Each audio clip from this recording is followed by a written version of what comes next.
Canal. Filipina aux Philippines, les relations fonctionnent différemment, et la plupart des étrangers ne le comprennent qu'une fois que c'est trop tard. Je suis Marian May, je suis philippine, et je vais t'expliquer comment les choses se passent plus vraiment. Sans détour. On y va. 1. L'attirance physique décide plus vite que la connexion émotionnelle. Aux Philippines, la dimension physique arrive souvent avant que l'intimité émotionnelle ait eu le temps de se construire. Ça peut paraître choquant dit comme ça, mais c'est la réalité. Beaucoup de femmes philippines, surtout dans les zones urbaines comme Manille, Cebu ou Davao, couchent avec quelqu'un bien avant d'avoir décidé si elles veulent une relation sérieuse. Ça ne signifie pas que le sexe ne veut rien dire. Ça signifie que la séquence est inversée. Dans la vision occidentale des relations, on se connaît d'abord, puis on construit la confiance, puis vient la dimension physique. Dans la réalité philippine, la dimension physique arrive tôt dans le processus, et c'est ensuite qu'elle décide si elle veut aller plus loin. Pour l'homme étranger, ça a une conséquence concrète. L'intensité physique précoce n'est pas une promesse de quelque chose de durable. Si tu interprètes une nuit rapide comme le signe qu'elle est amoureuse de toi ou qu'elle veut une relation, tu vas te tromper. Souvent. Apprends à lire l'intimité physique et le lien émotionnel séparément, et arrête de les relier automatiquement. 2. Elle te teste physiquement avant de te faire confiance émotionnellement. C'est le point que le moins d'étrangers comprennent. La dimension physique est pour beaucoup de femmes philippines un terrain d'expérimentation. Pas de façon manipulatrice, culturellement. Une femme qui se rapproche physiquement de toi observe en même temps comment tu te comportes. Es-tu patient ou pressant? Respectes-tu les limites ou les ignores-tu? Es-tu encore présent après le sexe ou tu disparais dans ton téléphone? Ce sont les questions auxquelles elle répond pendant cette phase. La confiance se construit pour beaucoup de Filipinas à travers l'expérience, pas à travers les mots. Tu peux lui raconter pendant des heures que tu es quelqu'un de bien, de respectueux, d'attentionné. Ou tu peux le lui montrer en étant calme, attentif et respectueux dans un moment d'intimité physique. Le second convainc. Le premier parle dans le vide. Pour toi, concrètement, si tu es encore là après le sexe, si tu es attentif, si tu ne crées pas de drame et que tu ne disparais pas, tu es en lice pour quelque chose de plus profond. Si tu deviens froid après, si tu exiges trop ou si tu mets la pression, c'est fini avant que l'histoire ait vraiment commencé. 3. Le statut de la relation est plus flou que tu ne le crois. Est-ce qu'on est ensemble? Cette question aux Philippines, personne ne la pose souvent à voix haute. C'est là le problème. La dimension physique ne mène pas automatiquement à un statut de relation défini. Deux personnes peuvent se voir régulièrement, avoir une intimité, passer du temps ensemble et vivre dans des représentations complètement différentes de ce que ça signifie. Lui pense, on est quelque chose. Elle pense, on passe un bon moment. Ou l'inverse. Ce n'est pas une exception, c'est la norme. Aux Philippines, il existe une phase relationnelle qu'on appelle en tagalog MU, Mutual Understanding. C'est la zone grise entre on flirte et on est officiellement ensemble. Dans cette phase, tout peut se passer sans que l'une ou l'autre partie soit tenue de rendre des comptes. Pour l'homme étranger, c'est une bombe à retardement émotionnel. Tu vis une situation MU en croyant être dans une relation. Elle vit une situation MU en sachant que rien n'est fixé. La solution, poser la question explicitement. Qu'est-ce qu'on est semble inconfortable, mais c'est le seul moyen d'avoir une vraie réponse. Les femmes philippines apprécient les hommes qui communiquent clairement, même si elles le font rarement elles-mêmes. 4. La famille passe toujours en premier, même si ça t'est inconfortable. Vous avez passé une très bonne nuit. Elle est tendue parce que sa mère a appelé. Tu attends qu'elle se reconcentre sur toi. Elle rappelle. Puis encore une fois. Puis elle écrit. La famille est toujours là, par appel, par message, par obligation. Aux Philippines, le système familial est l'un des plus serrés et des plus contraignants d'Asie du Sud-Est. La mère, le père, les frères et sœurs, les neveux et nièces, ce n'est pas l'arrière-plan, c'est le premier plan. Une femme philippine qui t'aime vraiment t'introduira à sa famille un jour. Mais jusqu'à ce moment, tu seras toujours derrière la famille, et ce n'est pas une insulte, c'est la hiérarchie de sa vie. L'erreur la plus fréquente des hommes étrangers, la jalousie envers la famille. Elle passera 2 heures au téléphone avec sa mère pendant que tu es là.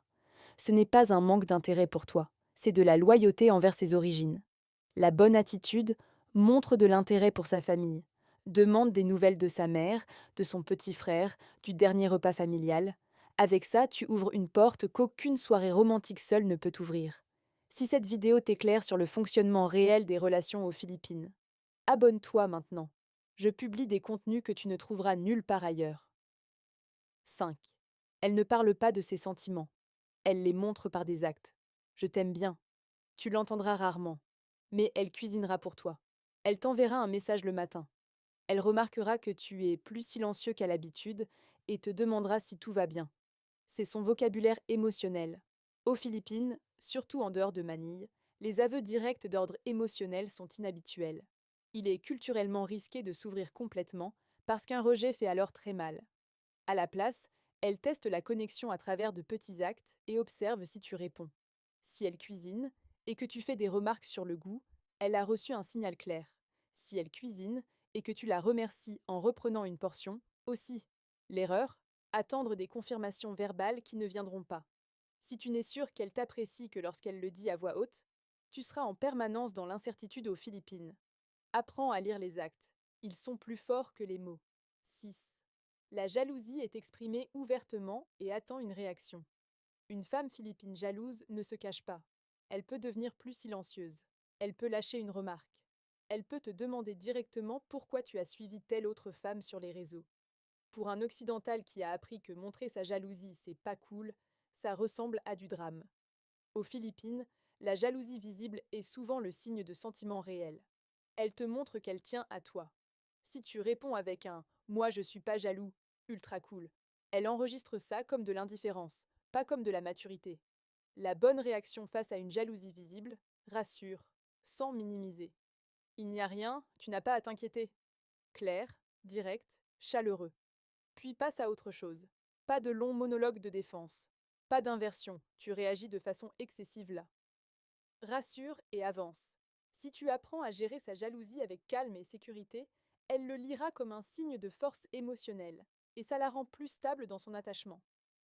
7. L'argent et la relation ne sont pas des sujets séparés aux Philippines. C'est le sujet que la plupart des étrangers ignorent complètement ou lisent de travers. Si une femme philippine te demande de payer l'addition, de l'aider pour l'achat d'un téléphone ou de contribuer à une urgence familiale, ce n'est pas du tout du gold digging dans la majorité des cas. C'est du capital social. Dans la société philippine, un homme qui tient à une femme le montre aussi par un soutien matériel. Ça vient d'une longue histoire où les hommes étaient vus comme pourvoyeurs et où les femmes attendent que la considération s'exprime aussi concrètement. Ça ne veut pas dire que tu dois être un distributeur automatique.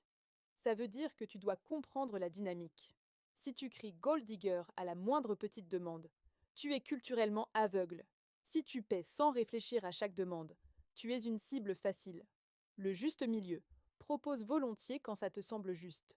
Pose une limite clairement et gentiment quand c'est trop. Et apprends à distinguer si elle valorise la relation ou seulement ce que tu peux payer. 8. Elle attend que tu fasses des plans et que tu te montres. Une femme philippine investit émotionnellement dans un homme fiable. Être fiable, concrètement. Tu dis on se voit à 7 heures. Tu es là à 7 heures. Tu dis je t'appelle demain. Tu appelles. Aux Philippines, il y a certes le concept du Filipino time, une certaine décontraction par rapport aux horaires. Mais quand il s'agit de romantisme et de confiance émotionnelle, une femme qui te prend au sérieux s'attend à ce que tu prennes au sérieux ce que tu dis. Les hommes qui font des plans, puis annulent, qui annoncent et disparaissent, qui jouent au chaud-froid, perdent très vite la confiance d'une femme philippine. Et une fois cette confiance perdue, elle revient rarement. Pas parce qu'elle est rancunière, mais parce qu'elle planifie pour l'avenir. Une femme qui ne trouve pas en toi la fiabilité qu'elle cherche la trouvera ailleurs. Ce n'est pas une menace, c'est du pragmatisme. 9. L'image sociale compte plus que tu ne l'imagines. Aux Philippines, la communauté regarde, les voisins regardent, la famille regarde, l'église regarde. Ce que les autres pensent d'elle est une vraie source de pression pour beaucoup de femmes philippines, surtout en dehors des grandes villes. Ça signifie concrètement, elle ne fera pas certaines choses en public, même si elle les fait en privé. Elle hésitera peut-être à te présenter à ses parents tant qu'il n'y a pas de vrai engagement, parce que présenter un homme est une déclaration sociale. Elle insistera peut-être pour que vous soyez officiellement un couple dans certains milieux avant d'être ouvertement physique avec toi.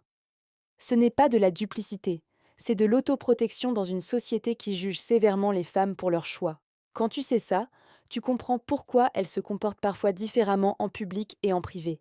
Ce n'est pas de la fausseté, c'est de la navigation. 10. Elle pardonne les erreurs, si tu prends tes responsabilités. L'erreur la plus fréquente des hommes étrangers aux Philippines. Se défendre quand quelque chose tourne mal. Expliquer, justifier. Aux Philippines, et dans beaucoup de cultures asiatiques, ce qu'on attend d'un homme en situation de conflit, c'est d'abord la prise de responsabilité, pas l'explication. Je suis désolé, j'aurais dû mieux communiquer, passe bien mieux que je ne comprends pas pourquoi tu réagis comme ça. J'ai juste. Les femmes philippines ont un bon radar pour distinguer les excuses sincères des excuses performatives. Si tu t'excuses juste pour mettre fin au conflit, elle le voit.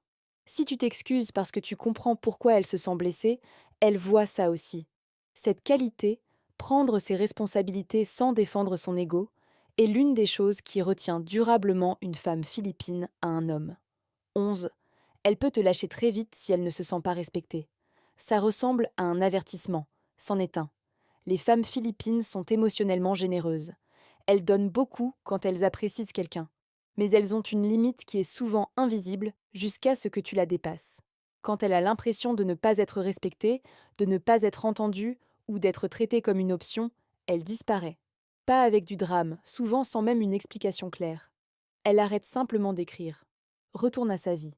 Et l'homme qui pensait que ça se passait bien ne comprend pas ce qui s'est passé.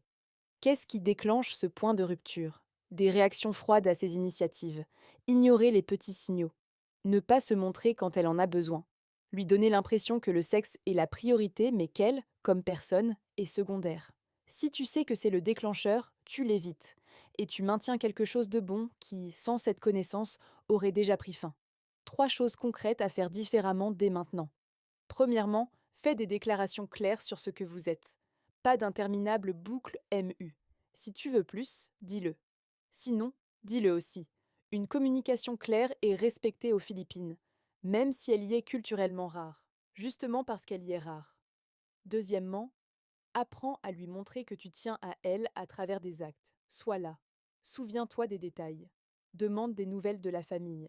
Ce sont les monnaies dans lesquelles elle compte l'affection, pas dans les mots. Troisièmement, respecte la différence entre intimité physique et lien émotionnel. Ne les confonds pas. N'attends pas le premier pour investir dans le second. Et ne suppose pas que le premier amène automatiquement le second. Ce que beaucoup d'étrangers ne voient même jamais. Il y a une image tenace chez les hommes étrangers aux Philippines. Les Philippinas veulent toutes se marier et partir à l'étranger. C'est une généralisation qui fait plus de mal que de bien. Oui, il existe des femmes pour qui un mariage avec un étranger représente une ascension économique ou sociale. Nier ça serait naïf. Mais la majorité des femmes philippines que tu rencontres dans des situations normales, quotidiennes, veulent ce que les femmes veulent partout. Quelqu'un qui les respecte, qui est fiable, qui les voit telles qu'elles sont. Le préjugé que tu apportes nuit à ta capacité à voir ces femmes clairement. Si tu lis chaque expression de besoin comme une manipulation, chaque demande comme du gold digging, chaque mention de la famille comme un piège, tu n'autoriseras jamais une vraie connexion. 3 erreurs de réaction fréquentes chez les hommes étrangers. Première erreur, lire l'intimité physique précoce comme un engagement. Elle couche avec moi, donc elle est vraiment amoureuse. Pas nécessairement. Ça peut vouloir dire qu'elle s'intéresse à toi et veut tester. Pas encore un verdict. Deuxième erreur, voir la famille comme un obstacle. La famille est le contexte dans lequel cette femme existe. Si tu la vois comme une concurrente, tu perds. Si tu l'acceptes comme une partie de l'ensemble, tu gagnes. Troisième erreur, lire le silence comme un accord. Si elle ne dit rien, ça ne veut pas dire que c'est OK. Ça veut souvent dire qu'elle ne sait pas comment le dire, ou qu'elle ne sait pas si c'est sûr de le faire.